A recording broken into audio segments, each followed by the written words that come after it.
Assalamualaikum warahmatullahi wabarakatuh. Selamat pagi teman-teman. Bertemu lagi dengan saya di pembelajaran matematika. Matematika mudah, fokus, dan menyenangkan. Kita akan melanjutkan materi pekan lalu. So, tanpa banyak basa-basi lagi, yuk kita simak videonya. Let's learn together. Check it out. Bismillahirrahmanirrahim. Oke, teman-teman, untuk pekan ini kita akan mempelajari tentang koordinat kartesius dengan subbab sistem kartesius. Pada sistem koordinat ini terbagi menjadi dua, yaitu posisi titik dan posisi garis. Di mana posisi titik ini terdiri dari titik asal, sumbu X, dan sumbu Y. Kalau posisi garis terdiri dari garis sejajar, garis berpotongan, dan garis tegak lurus. Nah, diharapkan teman-teman mendapatkan pengalaman belajar dengan menggunakan koordinat kartesius untuk menentukan posisi titik terhadap sumbu X dan sumbu Y, titik terhadap titik asal 0,0 dan titik tertentu A, B.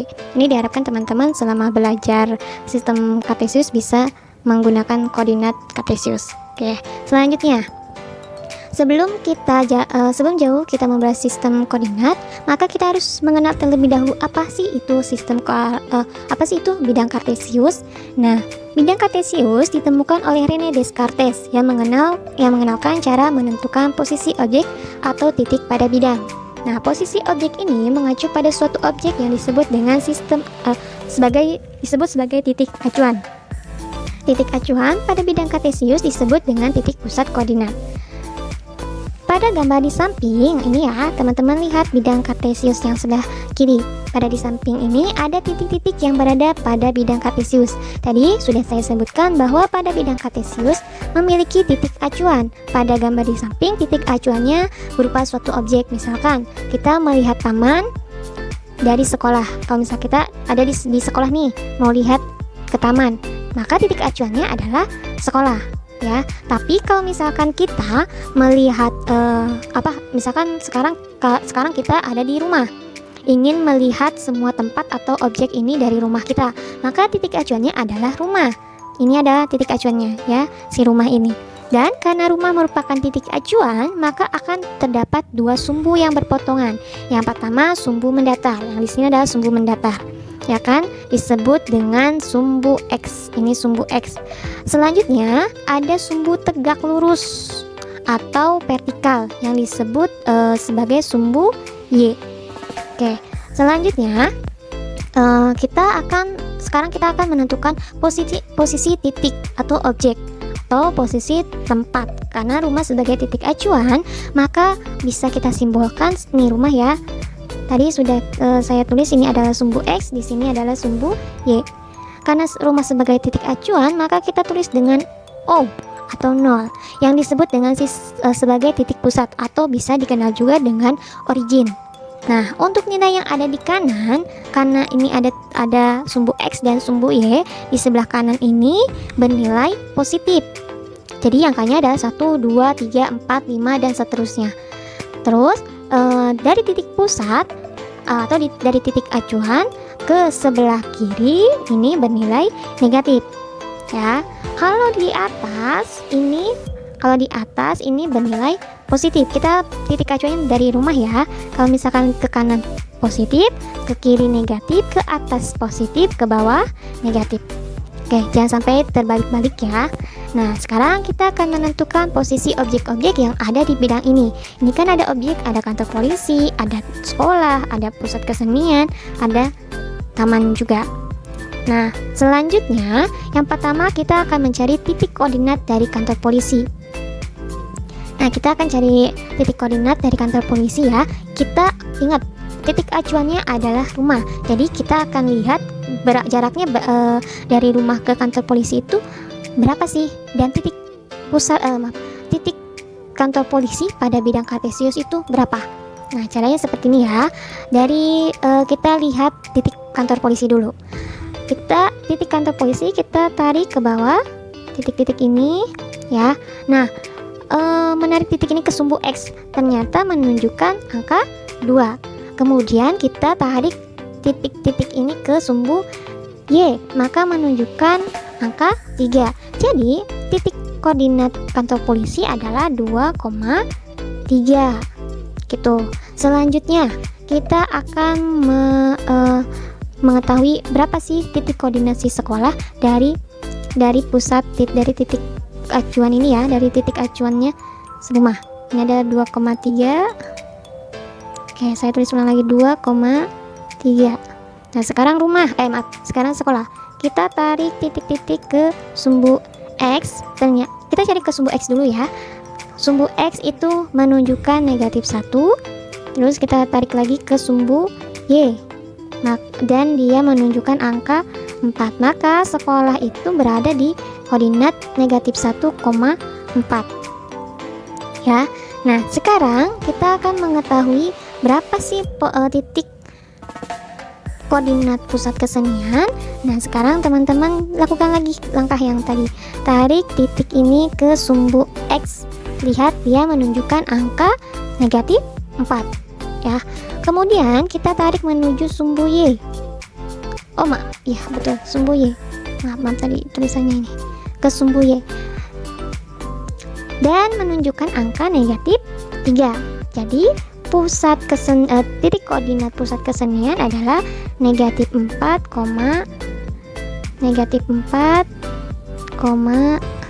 -3. Ini adalah titik koordinat pusat kesenian. Berikutnya, taman. Sama ya, kita tarik sumbunya ke X dulu.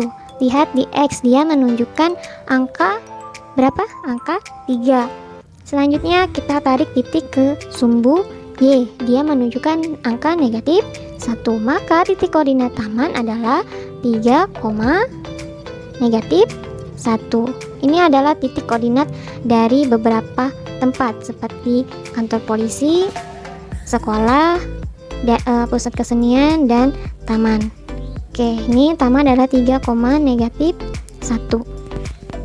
Nah, titik-titik objek pada sebelum ke sana, terus si rumah ini titik koordinatnya berapa? Karena rumah ini sebagai titik acuan atau titik pusat, maka rumah berada pada titik koordinat 0,0. Karena dia titik acuan ya, atau disebut dengan titik pusat, maka koordinatnya adalah 0,0. Titik-titik objek pada bidang kartesius juga memiliki jarak terhadap sumbu X dan sumbu Y.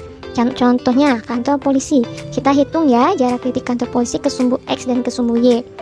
Oke, kita hitung kantor polisi ke jarak ke sumbu X dulu, berarti 1, 2, 3. Maka ternyata kantor polisi itu berjarak 3 satuan terhadap sumbu X. Dan coba hitung ke sumbu Y nya berapa jaraknya, 1, 2. Dan berjarak 2 satuan terhadap sumbu Y. Dan titik yang lainnya pun sama ya teman-teman. Misalkan ini saya akan menghitung titik koordinat pusat kesenian. Berapa sih jaraknya ke sumbu X? 1, 2, 3. Maka 3 satuan. Dan pusat koordinat itu memiliki berjarak 3 satuan dari sumbu X. Kalau ke sumbu Y berapa ya? 1, 2, 3, 4. Maka pusat kesenian memiliki jarak 3 satuan terhadap sumbu X dan 4 satuan terhadap sumbu Y. Dan untuk titik-titik lainnya pun hampir sama ya. Teman-teman hitung aja ini kotaknya ada berapa, misalkan 1, 2, 3. Hitung aja seperti itu ya. Selanjutnya, jadi kita karena kalau jarak itu di sini kan ada yang di kanan ada yang positif, di kiri ada yang negatif ya. Atas positif, bawah negatif. Tapi untuk jarak itu selalu bernilai positif. Ya, nggak ada negatif 2 satuan, berjarak negatif 2 satuan terhadap sumbu Y, nggak ada. Jadi semuanya negatif untuk jarak ya, untuk jarak gitu. Selanjutnya, jadi kita sudah berhasil ya tadi menentukan objek dari titik acuannya. Nah, jadi di sini sistem koordinat kartesius merupakan sistem penamaan objek dengan pasangan berurutan X, Y. Di mana X ini nilai koordinat X yang disebut dengan absis dan nilai koordinat Y disebut dengan ordinat. Kan tadi saya nyarinya sumbu X dulu terus ke sumbu Y, karena emang untuk penulisan sistem koordinat itu harus diawali dengan sumbu X dulu baru sumbu Y, begitu. Selanjutnya yaitu ada kuadran pada bidang kartesius. pada bidang kartesius terdapat 4 bagian. Bidang kartesius terbagi menjadi 4 bagian. Bagian-bagiannya disebut sebagai kuadran. Ini disebut kuadran pertama. Ini ya, ini adalah kuadran pertama. Selanjutnya, ini adalah kuadran kedua. Terus ada kuadran ketiga dan kuadran keempat. Bedanya apa sih kuadran 1, 2, 3, dan 4? Nah, dapat kita simpulkan kuadran berdasarkan nilai absis dan nilai ordinatnya. Ingat, nilai absis itu adalah nilai koordinat sumbu X. Kalau nilai ordinat adalah nilai koordinat sumbu Y. Jadi, kalau misalkan kuadran 1 sumbu X-nya positif, karena ininya angka-angkanya positif, dan sumbu Y-nya pun angka-angkanya adalah positif. Terus kuadran kedua, X-nya negatif, karena di sini angka-angkanya negatif, ya kan? Angkanya negatif. Sumbu Y-nya positif. Terus kuadran 3, X-nya negatif, Y-nya negatif pula. Itu untuk kuadran 3. Untuk kuadran 4, itu ada X-nya positif, Y-nya negatif. Ya, ingat ya, yang sama itu kuadran 1 dan kuadran 3 itu sama-sama nilainya. Kalau untuk kuadran 1 nilainya positif semua, kalau kuadran 3 nilainya negatif semua. Cuman teman-teman ingat aja, untuk kuadran 1, 2, 3, dan 4 itu ada ciri-cirinya. Kuadran 1 nilai positif semua, kuadran 2 X-nya positif, X-nya negatif, Y-nya positif. Kuadran 3 nilainya negatif semua, kuadran 4 X-nya positif, Y-nya negatif. Oke, di sini yang terakhir adalah contoh hubungan titik koordinat dengan kuadran bidang kartesius. Nah, teman-teman boleh lihat gambar di samping, ada titik P dan titik Q. Ya, titik P yang di sini dan ada titik P di sini. Titik Q. Di mana titik P itu memiliki koordinat negatif 2,1, di mana sumbu X-nya adalah negatif 2 dan sumbu Y-nya adalah 1. Di mana sih berada di kuadran mana si titik P? Berada di kuadran 2. Di sini ya, ini termasuk ke kuadran 2. Selanjutnya, untuk titik Q. Titik Q ini memiliki koordinat 2,3. Ini 2,3 ya jaraknya. Titik koordinatnya adalah 2,3 untuk titik Q, dimana sumbu X-nya itu 2 dan sumbu Y-nya adalah 3. Dimana sih dia berada? Dia berada di kuadran 1. Lihat aja di sininya titik koordinatnya.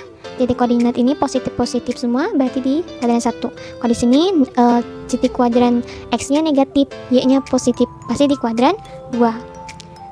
Ya, tapi jika ada titik objek, misalkan titik M nih, ada di sini. M, ini titik M, misalkan titik M ya, titik M. Kan tadi kalau misalkan positif-positif, X positif, Y positif ada di kuadran 1, terus di titik P itu ada X-nya negatif, Y-nya positif, itu ada di kuadran 2. Tapi kalau misalkan titik koordinatnya, saya tulis titik M nih, titik M titik koordinatnya adalah 0,-3. Saya tulis titik M 0,-3. Nah, di sini dia di mana sih? Kuadran mana sih si titik M ini? X-nya 0 ya, Y-nya negatif 3, maka masukkan titik M ini. Nah, apakah ini ada pada ciri-ciri yang sudah disebutkan tadi, yang 4 kuadran itu? Nggak ada ya teman-teman ya, karena titik M ini terletak pada sumbu Y. Ini kan sumbu Y ya, kalau vertikal gini adalah sumbu Y. Si M ini berada pada sumbu Y, dan titik M tidak terletak pada kuadran manapun, melainkan berada pada sumbu Y. Ini ada sumbu Y. Kalau misalkan ada 5,0 berarti di sini. Misalkan titik R, maka titik R ini tidak berada di kuadran manapun, melainkan berada pada sumbu X, begitu. Sehingga dapat kita simpulkan kalau ada titik dengan absis atau nilai X-nya 0 terletak pada sumbu Y. Sementara kalau ada titik dengan ordinat atau nilai Y-nya 0 terletak pada sumbu X, maka titik yang terletak pada sumbu X atau sumbu Y tidak termasuk dalam kuadran manapun. Yang tadi yang sudah saya jelaskan, contohnya ada titik M dan titik R. Oke, cukup sekian penjelasan kali ini. Mohon maaf kekurangannya. Wassalamualaikum warahmatullahi wabarakatuh.